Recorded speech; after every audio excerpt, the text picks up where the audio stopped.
सोने चांदी के दो रास्ते। रामपुर नाम का एक गांव था जहां रागिनी अपने माता पिता के साथ रहती थी। उसके पिता एक गरीब मजदूर थे। वो उतना ही कमा पाते थे जिससे उनके घर का खर्चा चल सके। रागिनी पढ़ने में बहुत होशियार थी। स्कूल में एक एंट्रेंस एग्जाम होता है जिसमें रागिनी फर्स्ट आती है। उसी की वजह से उसे स्कॉलरशिप मिलती है और रागिनी आगे की पढ़ाई फ्री में करती है। रागिनी के क्लास के सभी बच्चे बहुत अमीर घर से थे, इसलिए वो हमेशा रागिनी का मजाक उड़ाते रहते थे। रागिनी बहुत ही दयालु लड़की थी। वो हमेशा दूसरों की मदद किया करती थी। एक दिन रागिनी अपनी क्लास के लड़कियों के साथ स्कूल जा रही थी, तभी उसे रास्ते में एक भिखारी मिलता है। बेटा, मुझे बहुत भूख लगी है। क्या आपके पास कुछ खाने को है तो मुझे दे दो। मैंने 2 दिनों से कुछ भी नहीं खाया।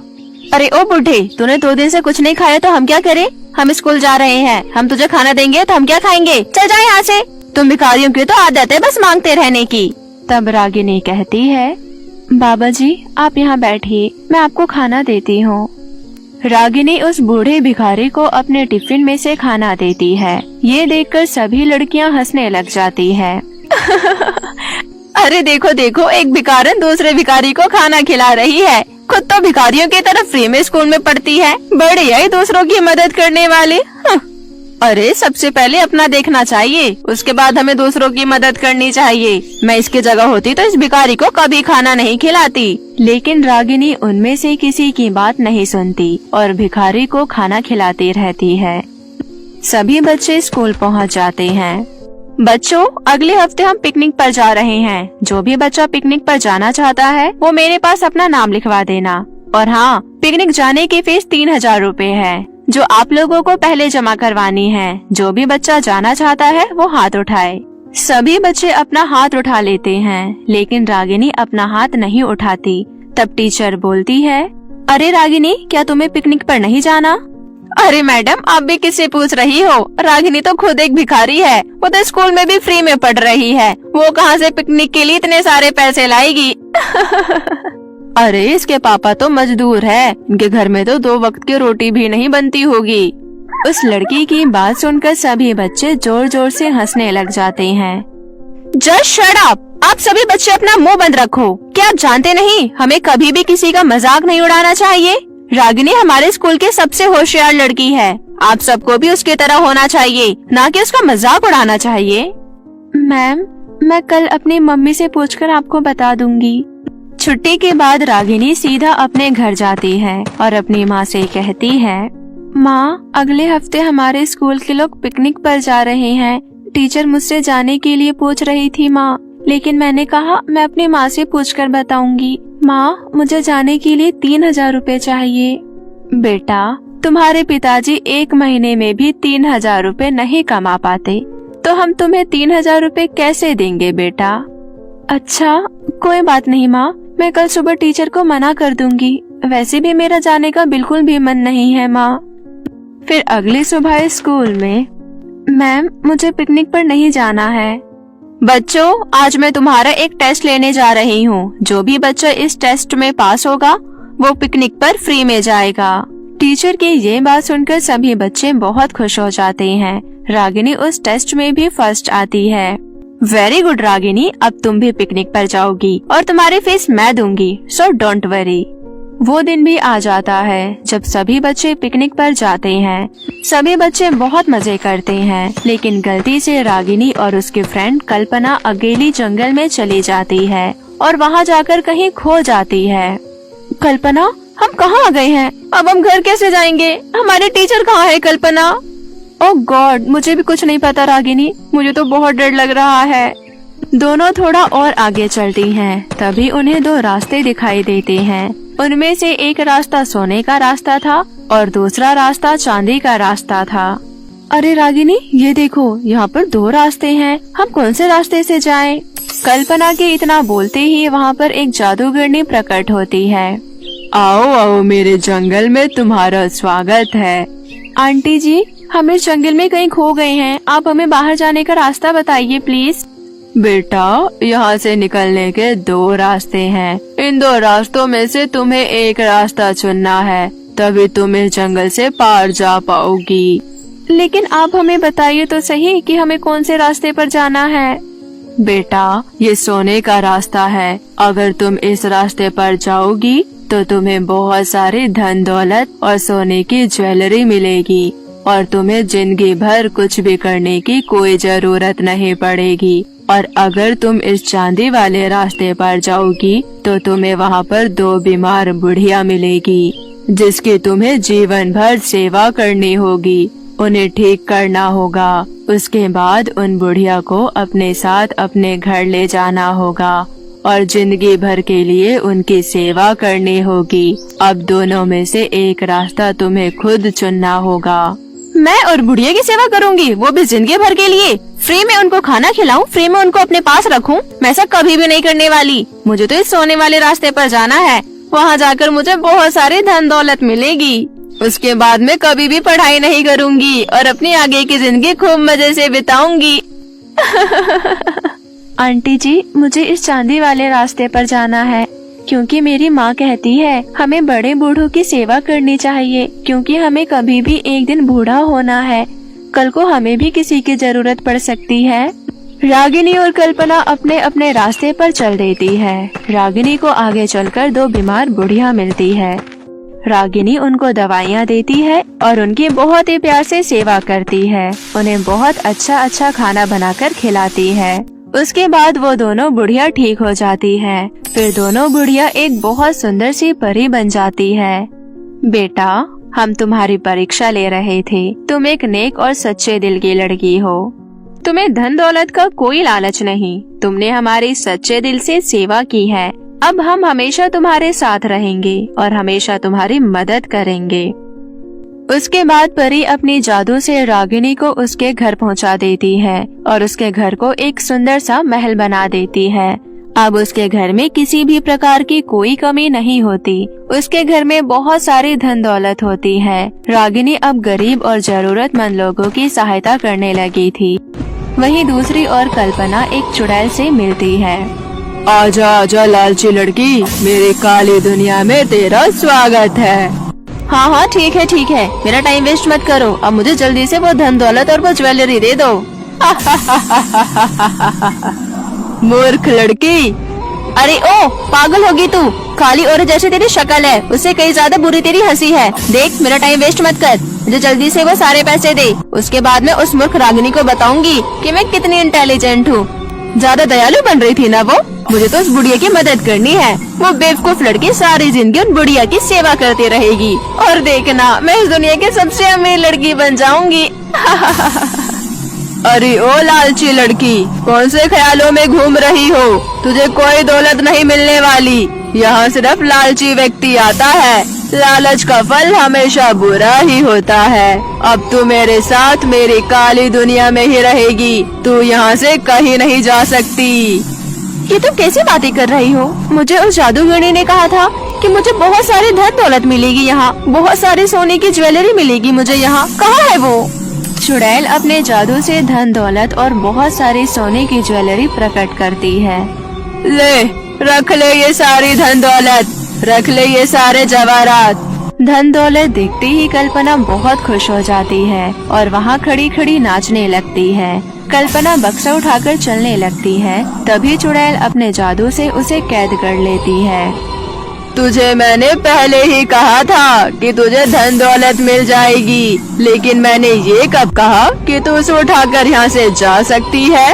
अब तू मेरी इस काली दुनिया में ही रहेगी और आज से तू मेरी गुलाम है। मैं तुझसे जो कहूँगी तुझे वही करना होगा। नहीं नहीं, अपना ये सब वापस ले लो प्लीज, मुझे बाहर जाने दो। मुझे नहीं चाहिए ये सब, मुझे घर जाना है, प्लीज मुझे बाहर जाने दो। चुड़ैल जोर जोर से हंसने लग जाती है और गाना गाते हुए बोलती है, क्यों पैसा पैसा करती है तू, पैसों पे क्यों मरती है? क्या होता है पैसों का, पैसे की लगा दूं ढेरी। मैं बारिश कर दूं पैसों की, जो तू हो जाए मेरी। चुड़ैल कल्पना को हमेशा के लिए अपने पास ही रख लेती है और कल्पना को अपने लालच का फल मिल जाता है। वहीं दूसरी ओर रागिनी अपने माता पिता और दोनों परियों के साथ खुशी खुशी अपना आगे का जीवन व्यतीत करती है।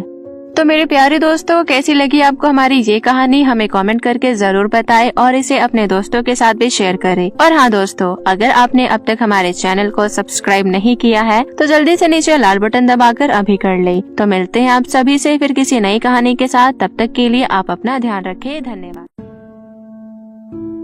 हेलो दोस्तों, आज जो मैं आपके लिए कहानी लेकर आई हूँ वो कहानी है बादलों में जादुई केक का घर। तो चलिए दोस्तों, कहानी शुरू करते हैं। बहुत समय पहले की बात है। एक परिवार शहर के बहुत ही ज्यादा शोर शराबे वाली जगह पर रहता था। ये परिवार था एक रामलाल नाम के इंसान का, जो अपनी पत्नी माधुरी, बेटी किट्टू और छोटी बेटी जिया के साथ रहता था। वो लोग अपनी जिंदगी में बहुत खुश थे। रामलाल की एक खुद की बेकरी थी जिसमें वो केक बनाता था और लोगों को बेचता था। इस काम में उसकी पत्नी भी उसकी सहायता करती थी। वो लोग अपनी जिंदगी में बहुत खुश थे, परंतु उन्हें एक परेशानी थी। उनकी परेशानी क्या थी, आइए देखते हैं। कहाँ से आ रही हो किट्टू बेटी?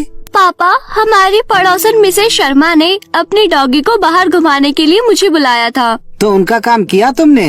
हाँ पापा, मैंने उनका काम कर दिया, लेकिन वो मुझसे बहुत सारा काम करवाती हैं। कोई बात नहीं किट्टू। अच्छा ये बताओ, तुम्हारी छोटी बहन कहाँ है? पापा इतना कहते हैं, तभी वहाँ से जिया भी आ रही होती है। वो कहती है, पापा, मैं अपनी पड़ोस वाली सरला आंटी के यहाँ थी। उन्होंने आज व्रत रखा था। उन्हें पढ़ना नहीं आता, इसलिए कथा करने के लिए उन्होंने मुझे बुलाया था। कितना बोरिंग काम है ये, लेकिन मैं उन्हें मना भी नहीं कर पाती। कोई बात नहीं बेटी, अपने पड़ोसियों की मदद करना तो बहुत अच्छी बात होती है। लेकिन पापा, कोई भी काम होता है तो वो हमें बुला लेते हैं। कभी कभी तो मैं बहुत ज्यादा थक जाती हूँ, है ना किट्टू दीदी? हाँ जिया। तभी बाजार से घर का राशन लेकर मम्मी लौटती है। मम्मी दिखने में काफी थकी हुई लग रही थी। क्या बात है माधुरी, तुम इतनी थकी हुई क्यों लग रही हो? अब मैं आपको क्या बताऊं जी, मैं मार्केट जा रही थी और हमारे अगल बगल वाले सारे पड़ोसियों ने मुझसे कहा कि मैं अपने साथ साथ उनका सामान भी खरीद लाऊं। मैं उन्हें मना नहीं कर पाई और मुझे सारा सामान खरीदना पड़ा। फिर मैं वो सारा सामान खरीदकर यहाँ तक लाई और उन्हें देने उनके घर तक भी गई। ओहो, ये तो कुछ ज्यादा ही हो गया। हाँ जी, बहुत थक गई हूँ मैं। तभी किट्टू कहती है, सही कहा मम्मी तुमने, हमारे पड़ोसी हमसे बहुत काम करवाते हैं। कितना अच्छा होता ना अगर हमारे कोई पड़ोसी ही नहीं होते। हाँ बेटी, फिर शायद हम चैन से जी पाते। वैसे किट्टू के पापा, आज आप बेकरी नहीं गए? हाँ, काफी दिनों से कोई बिक्री ही नहीं हो रही है, इसलिए सोचा आज घर पे ही रह लूं। वैसे ये तो आपने अच्छा किया। अच्छा फिर आप आराम कीजिए, मैं जरा घर के काम निपटा लेती हूँ। तभी वहाँ पर माधुरी के पड़ोसन मिसेस दुबे आ जाती है और कहती है, अरे किट्टू के पापा, आप आज घर पर ही हैं। चलो ये तो बहुत अच्छा हुआ। मेरे घर का पंखा खराब हो गया है, कि आप चलकर ठीक कर देंगे? मिसेस दुबे की बात सुनकर रामलाल अपनी पत्नी की तरफ देखने लगता है और कहता है, हाँ हाँ क्यों नहीं, मैं अभी चलता हूँ ना। इसी तरह पूरा परिवार अपने पड़ोसियों के किसी न किसी कामों में लगा ही रहता था। एक तरीके से वो अपने पड़ोसियों से अब उब गए थे। उन्हें वो जरा भी अच्छे नहीं लगते थे। एक दिन वो सब बैठकर आपस में यही बातें कर रहे थे कि तभी वहाँ से एक परी गुजर रही थी और उसने खिड़की से उनकी सारी बातें सुन ली। वो परी मन ही मन में सोचती है, वैसे तो ये लोग अच्छे लग रहे हैं, लेकिन लगता है इन्हें कोई परेशानी है। चलो देखते हैं, शायद मैं इनकी कोई मदद कर पाऊँ। परी घर के अंदर चली जाती है और अपना परिचय देते हुए कहती है, नमस्ते, मैं एक परी हूँ। आप लोग मुझसे बिल्कुल मत डरना। मैंने तुम सबकी बातें सुनी। आप लोग कह रहे थे कि आप अपने पड़ोसियों से दूर रहना चाहते हैं। थोड़ी देर तक सोचने के बाद रामलाल कहता है, परी जी, मुझे एक ऐसा घर चाहिए जो लोगों से बहुत दूर हो। लेकिन ये तो मुमकिन ही नहीं है, क्योंकि इस ग्रह पर तो लोग हर जगह हैं और आप लोग लोगों के बिना नहीं रह सकते हैं। तभी बिना देरी किए माधुरी कहती है, मेरे पास एक आइडिया है परी, तुम हमारे लिए बादलों में घर बना दो। क्या बादलों में घर? क्या सच में तुम्हारी यही इच्छा है? सभी लोग हामी भरते हैं। ठीक है, फिर मैं अपनी शक्तियों का इस्तेमाल करके बादल पर एक घर बना देती हूँ। ऐसा करना मेरे लिए बहुत मजेदार काम होगा। मैं कल फिर से तुम्हारे घर आऊँगी। आप सब तैयार रहना। हाँ हाँ पक्का, हम अपना सामान तैयार रखते हैं। नहीं नहीं, आप लोगों को वहाँ कुछ ले जाने की जरूरत नहीं है, क्योंकि मैं आप लोगों के लिए एक जादुई घर बनाने वाली हूँ जो आप लोगों की सारी इच्छाएं पूरी करेगा। और वैसे भी बादल इतने सारे सामान का बोझ नहीं उठा पाएंगे। तभी किट्टू कहती है, सही कहा आपने, और फिर हमें भी अपने पड़ोसियों से छुटकारा मिल जाएगा। हम बादलों में खूब मस्ती करेंगे। अगले दिन पूरा परिवार बहुत ही ज्यादा उत्सुक था और बादलों में जाने के लिए तैयार भी। उन्होंने अपने पड़ोसियों से कहा कि वो दूसरी जगह घूमने जा रहे हैं। थोड़ी ही देर बाद परी उनके घर आ गई। मैं आ गई हूँ। क्या आप लोग बादल पर बने घर में जाने के लिए तैयार हैं? हाँ परी जी, ठीक है, फिर चलिए। परी सबको उड़ाकर बादलों के ऊपर ले जाती है। ऊपर जाने के बाद माधुरी कहती है, वाओ, ये कितना प्यारा घर है। मुझे यकीन है आप लोग यहाँ पर खुश रहेंगे। मम्मी पापा देखो ना, ऊपर से सारी दुनिया कितनी खूबसूरत दिख रही है।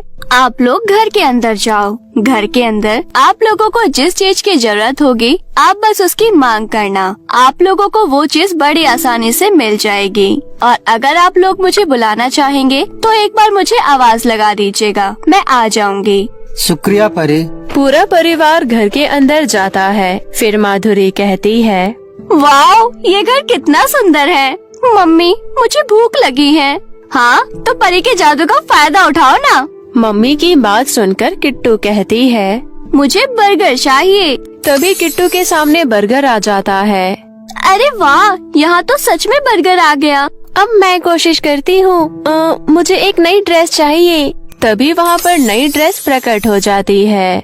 अरे वाह, यहाँ रहना तो बहुत मजेदार है। हमारी जिंदगी का ये सबसे अच्छा वक्त है। इस तरह वो परिवार अपनी जिंदगी का सबसे अच्छा वक्त बिताने लगे। लेकिन 2 दिन बाद ही रामलाल अचानक से उदास हो गया। उसकी पत्नी ने उससे कहा, क्या बात है जी, आप कुछ परेशान लग रहे हैं। माधुरी, धरती पर मेरी एक बेकरी थी, उससे मेरी बहुत सारी यादें जुड़ी है। काश मैं वहाँ जा पाता। तो इसमें चिंता करने वाली क्या बात है। हम अभी इस घर को एक केक का आकार दे देते हैं। ये तो हमारे लिए बहुत आसान है। मैं चाहती हूँ कि ये घर एक केक के आकार में बन जाए। माधुरी के इतना कहते ही बादलों पर बना घर केक के आकार का हो जाता है और बादलों पर एक जादुई केक का घर बन जाता है, जिसे देखकर माधुरी और रामलाल के बच्चे भी बहुत खुश होते हैं। इसी तरह कुछ दिन बीत जाते हैं। जादुई केक का घर बहुत ही शांत और सुंदर था और हमेशा साफ रहता था। उन्हें जो चाहिए होता था वो झट से उनके पास आ जाता था। फिर उन्होंने तब तक सारी चीजें मंगवाई जब तक उनका मन नहीं भरा। लेकिन कुछ दिन बाद ही वो लोग बोर होने लगे।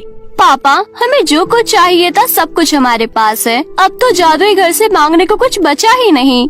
ये तो तुमने सही कहा। लेकिन अब हम क्या करें? तुम यहाँ बादलों में क्या ही कर सकती हो। तुम बस प्लेन और पक्षियों को देख सकती हो, खिड़की के पास बैठ सकती हो। पापा, हम पिछले कितने दिनों से यही तो कर रहे हैं। तभी किट्टू की मम्मी भी कहती है, सच में अब तो मैं भी यहाँ बोर होने लगी हूँ। शायद हमें कुछ दिनों के लिए नीचे अपने घर जाना चाहिए। लेकिन माधुरी, अगर हमने ऐसा किया तो परी क्या सोचेगी? तभी जिया कहती है, लेकिन पापा हम यहाँ बहुत बोर हो रहे हैं। ठीक है, हम परी को बुलाते हैं, देखते हैं वो क्या कहती है। परी, क्या आप यहाँ आ सकती हैं? तभी वहाँ परी आ जाती है और कहती है, कैसे हैं आप लोग? बादलों पर आप लोगों को कैसा लग रहा है? हमें यहाँ बहुत अच्छा लगा परी, लेकिन क्या? तभी किट्टू कहती है, मैं मिसेस शर्मा के डॉगी को मिस कर रही हूँ। मैं फिर से उसके साथ खेलना चाहती हूँ। हाँ, और मैं भी सरला आंटी को मिस कर रही हूँ। और आंटी पूजा के बाद जो मुझे प्रसाद देती थी वो बहुत स्वादिष्ट होता था। अच्छा, तो ये बात है। अब आप लोग वापस अपने पड़ोसियों के पास जाना चाहते हो? हाँ, हमें वापस जाना है। यहाँ कोई हमारा दोस्त भी नहीं है। फिर आप लोग एक बात जान लीजिए, जैसे ही आप लोग धरती पर वापस जाओगे ये घर गायब हो जाएगा। फिर आप लोग यहाँ वापस नहीं आ पाओगे। हमें मंजूर है, लेकिन हम धरती पर वापस जाएंगे अपने पुराने घर में और अपने पुराने पड़ोसियों के पास। अब हमें समझ आ गया है कि कोई भी अकेला नहीं रह सकता, फिर चाहे घर बादलों पर ही क्यों ना हो। उसके बाद परी उस परिवार को वापस धरती पर ले आई। उनके पास बादल वाले घर की बहुत सारी अच्छी यादें थी, लेकिन एक बार फिर से वो अपने पड़ोसियों के बीच आकर बहुत खुश थे। अब उन्हें समझ आ गया था कि खुश रहने के लिए पड़ोसियों का होना कितना जरूरी है। तो दोस्तों, अगर आपको कभी ऐसा मौका मिले किसी दूसरे ग्रह पर जाकर रहने का, जहां आपको सारी सुख सुविधाएं मौजूद हो, तो क्या आप जाना पसंद करेंगे? हाँ या ना हमें कमेंट करके जरूर बताएं। और अगर आपको हमारी ये कहानी पसंद आई हो तो अपने दोस्तों के साथ भी शेयर करें। धन्यवाद। परी की शादी। बादलों में एक बहुत ही खूबसूरत और समृद्ध परीलोक था। वहाँ की रानी परी अक्सर बीमार रहती थी, जिसकी वजह से वो अपने बेटे की शादी कराने का फैसला करती है। रानी परी जीते जी अपने बहू का मुंह देखना चाहती थी, इसलिए वो जल्द से जल्द अपने बेटे की शादी करवाना चाहती थी। एक दिन रानी परी अपने बेटे के पास जाकर कहती है, बेटा, तेरे लिए इतनी खूबसूरत परियों का रिश्ता आता है, लेकिन पता नहीं क्यों तू उन सभी परियों का रिश्ता मना कर देता है। माँ, शादी तो एक ही बार होती है, इसलिए मैं किसी नेक और दयालु परी के साथ विवाह करना चाहता हूँ, ताकि शादी के बाद वो तुम्हारा और हमारे परिलोक की प्रजा का अच्छे से ध्यान रखे। लेकिन बेटा, आज का समय बहुत बदल चुका है। नेक और अच्छी परी का मिलना बहुत मुश्किल है। आजकल तो सभी परियां इंसानों की तरह मतलबी और स्वार्थी होती जा रही हैं। तुम चिंता मत करो माँ, मुझे पता है एक न एक दिन मुझे मेरी पसंद की परी जरूर मिलेगी। रानी परी से इतना कहकर पास राजकुमार सैर करने चला जाता है। राजकुमार टहलते हुए पास के परिलोक में पहुंच जाता है। तभी उसकी नजर एक आराध्या नाम की परी पर पड़ती है। आराध्या परी दिखने में बहुत खूबसूरत थी। आराध्या परी की खूबसूरती देखकर राजकुमार की उस पर से नजर ही नहीं हट रही थी और वो अपने आप में कहता है, इसे कहते हैं असली खूबसूरती। मैंने अपने पूरे जीवन में इतनी खूबसूरत परी नहीं देखी। काश चेहरे की खूबसूरती के साथ साथ इसका मन भी बहुत खूबसूरत हो। मुझे इसकी परीक्षा लेनी होगी, तभी मुझे इसके असली स्वभाव का पता चलेगा। इतना कहकर राजकुमार अपने आप को बकरी के रूप में बदल देता है। बकरी बना राजकुमार आराध्या परी के पास जाता है और उससे कहता है कि उसे बहुत भूख लगी है।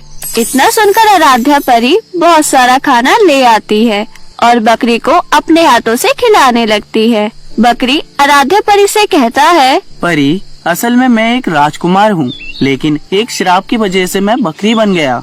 तुम्हारे साथ तो बहुत बुरा हुआ, लेकिन क्या अब तुम पूरी जिंदगी इसी तरह बकरे बने रहोगे क्या?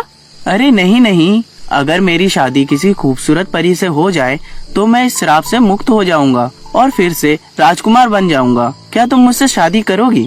तभी वहाँ आराध्या परी की सहेलियाँ आ जाती हैं। आराध्या परी अपनी सहेलियों को बकरे की सारी परेशानी बताती हैं। आराध्या परी की बात सुनकर उसकी सहेलियाँ कहती हैं, नहीं नहीं आराध्या, तुम इस बकरी से शादी मत करना। मुझे तो लगता है कि यह कोई राक्षस है। अगर तूने इससे शादी कर ली तो ये फिर से राक्षस के रूप में बदल जाएगा और हो सकता है कि ये तुझे मारकर खा जाए। हाँ, मैं भी तारा परी की बात से पूरी तरह से सहमत हूँ। देख आराध्या, तू हमारी परिलोक की सबसे खूबसूरत परी है, इसलिए मुझे ऐसा लगता है कि वह बकरा एक मायावी है। बहला फुसलाकर वह तुझे अपने जाल में फंसाना चाहता है। तू गलती से भी इस मायावी के जाल में मत फंसी हो। चल यहाँ से। हो सकता है कि तुम लोगों की बात ठीक भी हो, लेकिन सिर्फ तुम्हारी शक की वजह से इसे ऐसी हालत में छोड़ना ये गलत है ना? इसका परिणाम कुछ भी हो, लेकिन मैं इस बकरे से शादी करके इसे असली रूप में लाना चाहती हूँ। इतना कहकर आराध्या परी उस बकरे को अपने घर लेकर जाती है। आराध्या परी अपनी माँ को सारी बात बताती है। परी की बात सुनकर उसकी माँ गुस्से से कहती है, तू पागल है? खबरदार, जो तूने इस बकरे से शादी की, मैं तुझे हमेशा के लिए घर से निकाल दूंगी। अपनी माँ की बात सुनकर आराध्या परी उदास होकर बगीचे में टहलने चली जाती है। तभी परीलोक की परियां उसका मजाक उड़ाते हुए कहने लगती हैं, अरे ये देखो, आराध्या परी आ गई अपने बकरे के साथ। यह तो बेवकूफ परी है। सिमरन परी की बात सुनकर वहाँ खड़ी और भी परियां आराध्या परी पर हंसने लगती हैं, लेकिन आराध्या परी बिना किसी बात की परवाह किए उस बकरे से शादी कर लेती है। शादी होने के बाद राजकुमार अपने असली रूप में आ जाता है। सुंदर राजकुमार को देखकर वहाँ खड़ी सभी परियों की आंखें फटी की फटी रह जाती है। उनमें से एक परी कहती है, अरे यह तो पास वाले परी देश का राजकुमार है। हाँ, तुमने सही कहा। मैं अपने लिए एक नेक और दयालु दुल्हन चाहता था, इसलिए मैंने ये सब नाटक किया। आराध्या परी, सचमुच तुम एक बहुत दयालु और अच्छी परी हो। उसके बाद राजकुमार आराध्या परी को अपने महल में लेकर जाता है। आराध्या परी को देखकर राजकुमार की माँ बहुत खुश होती है। इस तरह आराध्या परी एक रानी बनकर हंसी खुशी अपनी जीवन जीने लगती है। तो मेरे प्यारे दोस्तों, कैसी लगी आपको हमारी आज की ये कहानी? हमें कमेंट करके जरूर बताएं। साथ ही अपने दोस्तों के साथ जरूर शेयर करें। और हाँ दोस्तों, अगर आपने अभी तक हमारे किट्टू टीवी चैनल को सब्सक्राइब नहीं किया है तो नीचे दिए हुए लाल बटन को दबाकर अभी सब्सक्राइब कर लें। साथ ही बेल आइकन को दबाना ना भूलें। तो मिलते हैं आपसे फिर किसी नई कहानी के साथ। तब तक के लिए अपना ध्यान रखिए। धन्यवाद।